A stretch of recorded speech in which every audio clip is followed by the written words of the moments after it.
పల్లెటూరి అందం రంగుల్లో కాదు, రాత్రి నిశ్శబ్దంలో ఉంటుంది. ఉదయం కోడి కూయక ముందే చెరువు నీళ్లల్లో సూర్యుడు తొలిసారి నవ్వుతాడు. పచ్చని పొలాల్లో గాలి నడిచేటప్పుడు పంటలు ఒకదానితో ఒకటి చెవిలో మాటలు చెప్పుకుంటాయి. ఇక్కడ రోడ్లు సూటిగా ఉండకపోవచ్చు, కానీ మనసులు మాత్రం వంకరగా ఉండవు.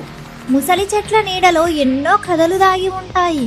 ఆ చెట్లు ఎవరికీ చెప్పవు, కానీ అన్నింటినీ కాపాడుతాయి. పిల్లల నవ్వులు మైకుల్లా పెద్దగా ఉండవు, కానీ గుండెల్లో చాలాసేపు మోగుతాయి. పల్లెటూరి వాన ఒక్కసారిగా కురుస్తుంది. మట్టి వాసనతో మనిషి పాత జ్ఞాపకాలని లేపుతుంది. ఇక్కడ సాయంత్రం అంటే సూర్యుడు వెళ్ళిపోవడం కాదు, దీపాలు పుట్టడం. పల్లెటూరి అందం భవనాల్లో లేదు, పగిలిన గోడల మీద ఎండ వెలుగులో ఉంది. అందుకే పల్లెటూరు చూసే వాళ్లకు కాదు, బ్రతికే వాళ్లకు మాత్రమే తెలుస్తుంది. నగరంలో అన్నీ ఉంటాయి, కానీ ఈ నిశ్శబ్దం ఉండదు. అందుకే మనసు అలసిపోయినప్పుడు కళ్ళే కాదు, ప్రాణం కూడా ఊరికి పరిగెడుతుంది. పల్లెటూరు అంటే చూసే అందం కాదు, బ్రతికే అందం.